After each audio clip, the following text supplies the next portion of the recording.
इंसान को माल का नशा, ताकत का नशा फिरौन बना देता है। जब किसी के पास ज़्यादा पावर आ जाता है, माल आ जाता है, तो सबसे पहले अपने गलबे को बाकी रखने के लिए वो छोटों पर जुल्म करता है, जिसको हम अपनी आम जुबान में दादागिरी, गुंडागिरी कहते हैं। जिसके पास भी पावर आया उसी का इम्तिहान है, उसी की आजमाइश है। इसीलिए शेख सादी रहमतुल्लाह तआला अलैह ने फरमाया है, जगरदन फिराजा तवाज़ो निकूस्त, गदागर तवाज़ो कुनद खोए उस्त। बड़े बड़े लोग अगर आजिजी करें तो ये अच्छी बात है, ये नेक खसलत है उनकी। पावर होने के बावजूद अगर वो आजिजी करे, तवाज़ो करे, और फकीर आदमी अगर गिड़गिड़ाए, तवाज़ो करे, तो ये तो उसकी आदत है, इसके अलावा करेगा क्या। पावर आ जाने के बाद, ताकत आ जाने के बाद इम्तिहान शुरू होता है। इसीलिए मेरे अजीज़ों, माँ बाप के भी अदब और एहतराम की जो बात की गई है कि माँ बाप का अदब और एहतराम वो किस वक्त, कि जब वो लोग ताकतवर हों और तुम छोटे हो, उस वक्त नहीं। उस वक्त तो हर बच्चा अपने माँ बाप का अदब करता है, क्योंकि माँ भी पावरफुल है, ताकत है उसको, बाप भी ताकतवर है, कमाता वही है, घर वही चलाता है, और बच्चा अभी जवान भी नहीं हुआ, छोटा है, तो अदब तो करेगा ही, डांट तो सुनेगा ही। कमाल उस वक्त है जब वो बुढ़ापे पर आ गए और उनके हाथ पांव नहीं चलते, कमाई का कोई जरिया नहीं, और तुम पावरफुल हो चुके हो, तुम्हारे पास अल्लाह ने ताकत भी दी, दौलत भी दी। अब देखा जाए कि तुम मां को झिड़क के बात करते हो या फिर वो अदब दिखाते। इम्तिहान तो उस वक्त है जब वो कमजोर हो जाएं और तुम ताकतवर हो जाओ। इसीलिए कुछ लोग शोहर और बीवी के साथ हुस्ने सुलूक के जो मामलात हैं, इसको भी मैं आपको बताता हूं किस वक्त एतबार है इस चीज का। कोई अगर ये कहता है मैं अपनी बीवी के साथ बहुत अच्छा सुलूक करता हूं, तो अगर अच्छा सुलूक करता है तो ये देखा जाएगा कि किस वक्त कर रहा है। जब तेरी ताकत सब खत्म हो गई, अब तुझे बीवी की जरूरत पेश आई, उस वक्त अच्छा सुलूक कर रहा है, या उस वक्त जब वो कमजोर थी और तू ताकतवर था। इसीलिए मेरे अजीजों, ये सारी मिसालें देखना है तो मुहम्मदुर रसूलुल्लाह सल्लल्लाहु अलैहि वसल्लम की जिंदगी, मेरे आका करीम सल्लल्लाहु तआला अलैहि वसल्लम की जिंदगी पाक, हुजूर पाक सल्लल्लाहु तआला अलैहि वसल्लम के अपने वालिदैन के अदब की जो मिसाल मिलती है। हुजूर के वालिदैन तो बहुत जल्दी इंतकाल कर चुके, लेकिन फिर भी हदीस में मिलता है उस वक्त नहीं जब मेरे आका सल्लल्लाहु अलैहि वसल्लम का बचपन था, उस वक्त की बात जब मदीने तैयबा में इस्लामी हुकूमत स्टैब्लिश हो चुकी है। कैसर और किसरा थर्रा रहे हैं, हुजूर के नाम से कांप रहे हैं। जिस जगह सहाबा चले जाएं, फतह हो कामरानी उनके कदम चूम रही हो, उस वक्त जब गलबा था, गलगला था, नबी पाक सल्लल्लाहु अलैहि वसल्लम सहाबा के साथ बैठे, एक बूढ़ी औरत आती है, हुजूर खड़े हो जाते हैं, और खड़े हो गए, सहाबा चौंक गए। मेरे आका सल्लल्लाहु अलैहि वसल्लम ने अपनी चादर निकाली और बिछाया उस बूढ़ी खातून को बैठने के लिए।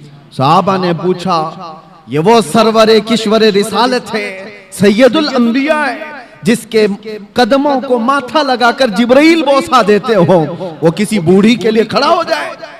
तो हुजूर पाक सल्लल्लाहु अलैहि वसल्लम से सहाबा ने पूछा कि इस खातून का अदब क्यों? मेरे आका ने फरमाया, ये 2 साल मुझे दूध पिलाने वाली हलीमा सादिया है।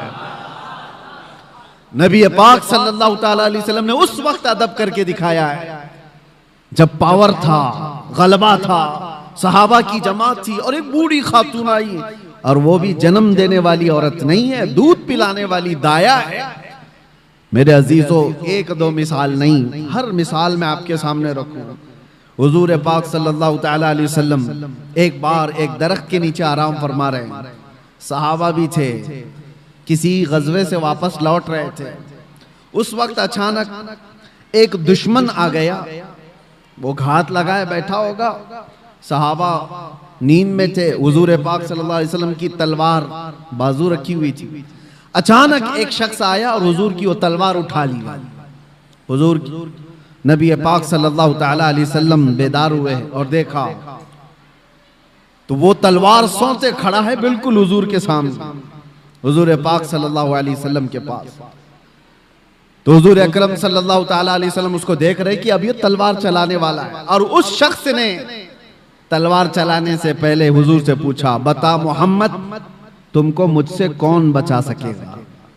हुजूर पाक सल्लल्लाहु अलैहि वसल्लम ने एक बुलंद आवाज से सिर्फ इतना कहा, अल्लाह। हुजूर पाक की जुबान से ये जुमला निकला था कि उसके हाथ से तलवार गिर गई और कपकपी उसको तारी हो गई।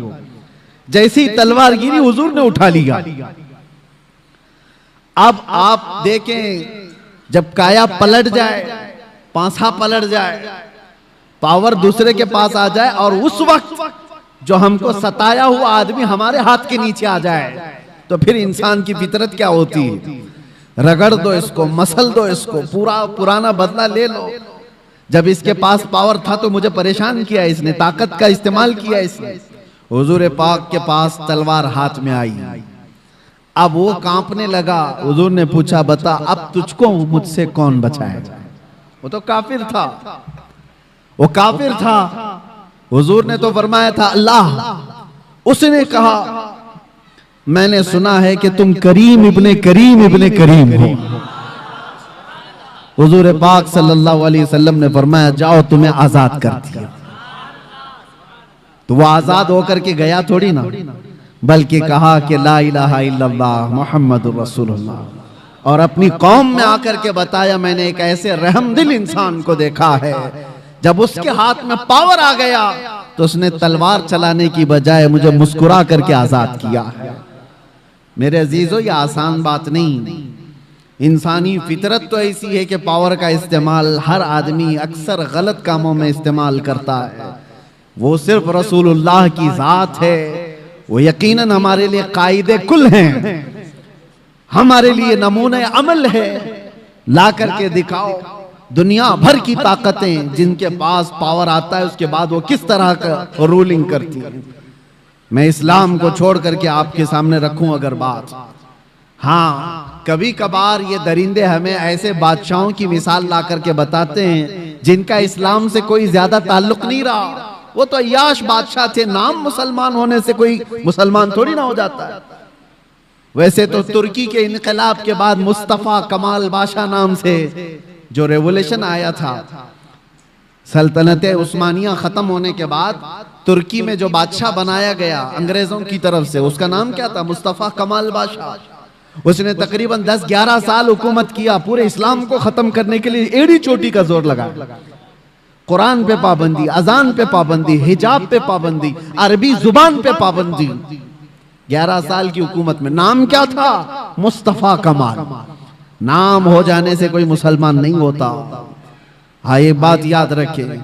मिसाल लाओ ऐसी कि अबू बकर हो, उमर हो, उस्मान हो, हैदर रदी अल्लाह ताला नुमा जैसी, कि उनके दौरे खिलाफत में मैं अगर आपको हजारों मिसालें रखूं, पावर था, गलबा था, ताकत थी, तब फिर किस तरह का इस्तेमाल किया है।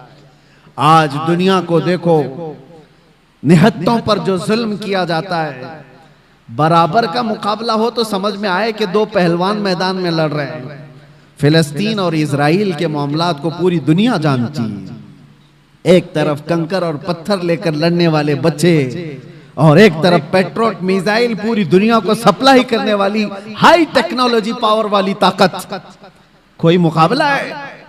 कोई मुकाबला नहीं, लेकिन दुनिया देख रही है। और हकीकत में बताऊं, हक और बातिल के मामलात जब भी टकराए ना, बराबरी कभी हुई नहीं, बराबरी हुई नहीं।